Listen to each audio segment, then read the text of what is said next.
जय हिंद बच्चों, welcome to Hindi class and I am your Hindi teacher. आज मैं आप सबको हिंदी नवनीत में स्वामी भक्ति पाठ पढ़ाऊंगी। हिंदी के नाटककारों में बच्चों पंत जी का स्थान बहुत ही ऊंचा है। नूरजहां, संध्या द्वीप, राजमुकुट, वरमाला, अंगूर की बेटी आदि इनके प्रसिद्ध नाटक हैं। इनके नाटकों में सर्वत्र ऐतिहासिकता का पुट विद्यमान है। इनकी भाषा सरल, सुविधाजनक एवं प्रवाह युक्त है। इस पाठ के अंतर्गत जो दृश्य आप सबके सामने प्रस्तुत किया जाएगा वह राजमुकुट से लिया गया है। इसमें वीरांगना पन्ना का बलिदान सराहनीय है, जो स्वामी भक्ति की वेदी पर अपने बेटे चंदन को कुर्बान कर देती है, किंतु अपने स्वामी पुत्र मेवाड़ के भावी सम्राट कुमार उदय सिंह को बचा लेती है। तो आइए बच्चों, शुरू करते हैं स्वामी भक्ति। पहले मैं आपको इस पाठ में सभी पात्रों का परिचय बता देती हूँ। पहला है विक्रम सिंह। विक्रम सिंह जो मेवाड़ के महाराज हैं। उदय सिंह विक्रम सिंह का ही भाई हैं। पन्ना उदय सिंह की धाय माँ। चंदन पन्ना का इकलौता पुत्र है तथा बनवीर बूढ़े प्रधान सरदार कर्मचंद का पुत्र है।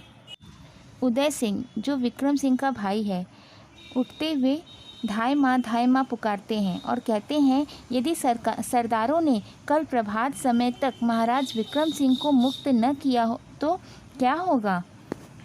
पन्ना कहती हैं, तुम अभी तक नहीं सोए, चिंता ना करो, महाराज विक्रम कल अवश्य मुक्त होंगे। यदि रात को इतनी देर तक जागे रहोगे तो बीमार पड़ जाओगे। उदय बोलते हैं, तुम भी तो अभी तक जाग रही हो। तुमने चारण से एक गीत याद किया था, मैं उसको सुनते सुनते सो जाना चाहता हूँ। पन्ना गीत गाती हैं। गीत सुनते सुनते उदय सो जाते हैं। गीत समाप्त हो गए, उदय सो गए।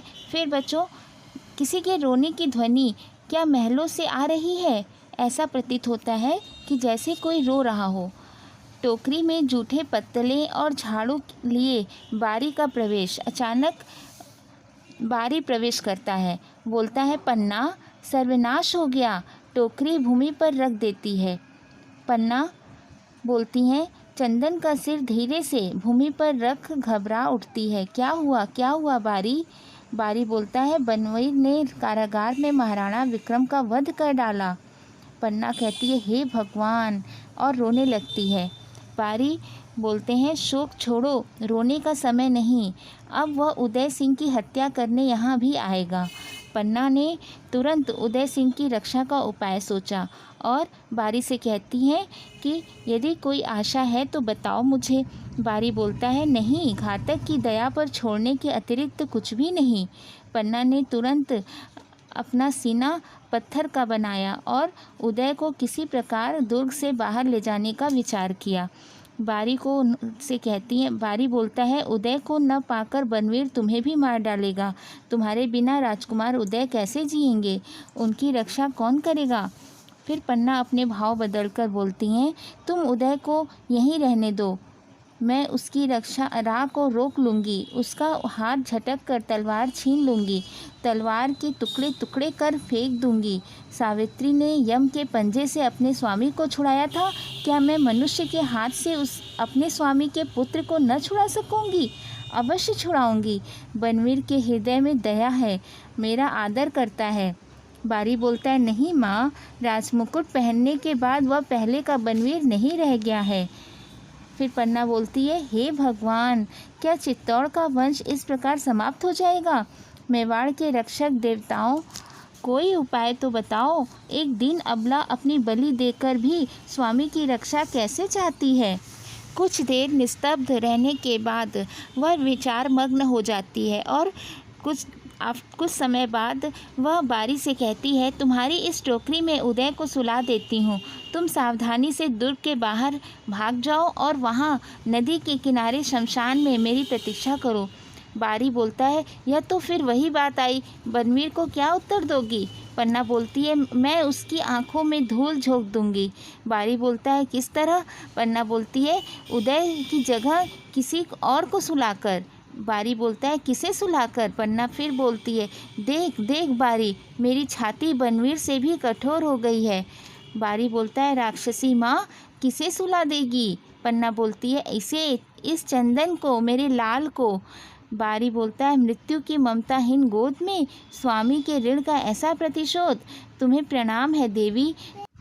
पन्ना ने बारी से कहा नहीं, डायन हूँ, राक्षसी हूँ, मैं कसाई के छुरे के नीचे अपने पुत्र को रख दूंगी। बारी देर न करो, उदय को बचाना है और वहाँ से ले चलो। पन्ना टोकरी से जूठे पत्तले निकालकर उसमें एक कपड़ा बिछाती है, उसमें धीरे से उदय को लिटा देती है, ऊपर से एक हल्की चादर डाल उसके ऊपर पत्तल रख देती है। फिर बारी से बोलती है अब तुम जाओ। पन्ना ने शीघ्र कहा हाँ शीघ्र, मेरे विचार के बदलने और पनवीर के यहाँ आने से पहले ही तुम यहाँ से चले जाओ। बारी बोलता है परमेश्वर तुम्हारी रक्षा करें। फिर पन्ना की मदद से बारी टोकरी अपने सिर पर रख लेता है और वहाँ से चला जाता है। पन्ना स्वयं से बात करते हुए कहती है यह पितृहीन बालक है, स्वामी के लिए प्राण देने में जो स्वर्ग मिलता है वह तुम्हारा आसन है जो सबसे ऊंचा है। पुत्र की हत्या करने के लिए जो शैशव प्राप्त होगा वही मेरा पतन होगा। सावधानी से भूमि से चंदन को उठाकर पलंग पर सुला देती है और चादर से उसका मुंह ढक देती है। बनवीर का रक्त रंगी कटार लेकर तभी प्रवेश होता है। बनवीर बोलता है पन्ना। पन्ना बोलती है हाँ बनवीर, तुम्हारे हाथ में कटार, इसमें विक्रम का रक्त। बनवीर बोलता है हाँ हाँ बता उदय कहाँ है। पन्ना बोलती है बनवीर के चरणों में गिर जाती है और याद करो बनवीर, तुम तो उदय के संरक्षक हो, पाप और पुण्य का विचार करो। बनवीर बोलता है क्या शत्रु का वध क्षत्रिय के लिए पुण्य नहीं है? क्या माता की आज्ञा पालन पुत्र का धर्म नहीं है? फिर पन्ना उठकर बनवीर का सामना करती है और कहती है तू पथ से भ्रष्ट है, मैं तेरे पथ में बाधा दूंगी। बनवीर बोलता है पन्ना तू हट जा, नहीं तो मैं तेरी भी समाप्ति कर दूंगा। सेज की ओर देखते हुए जैसे ही वह आगे बढ़ता है पन्ना उसे रोकती है। फिर बनवीर पास जाकर ज्यों ही वध के लिए कटार ऊंची करता है त्यों ही पन्ना आवाज़ देती है ठहर ठहर अंधे, ठहर घातक, अब भी देख, अपनी ही कटार के संकेत को समझ। यह ऊंची होकर कहती है डर। फिर आकाश को उंगली से दिखाकर बोलती है उससे डर। बनवीर बोलता है नहीं, वरन यह कहती है ऊपर चढ़ने का यही पथ है। बनवीर उदय सिंह के धोखे में चंदन का वध कर देता है। बच्चों अब आप सबको समझ में आया कि पन्ना स्वामी भक्ति की एक ऐसी मूर्ति है जिसने अपने पुत्र का बलिदान देकर अपने स्वामी के पुत्र की रक्षा की और उसे मरने से बचा लिया। पन्ना के इस बलिदान को हम युगों युगों तक याद रखेंगे। धन्यवाद बच्चों।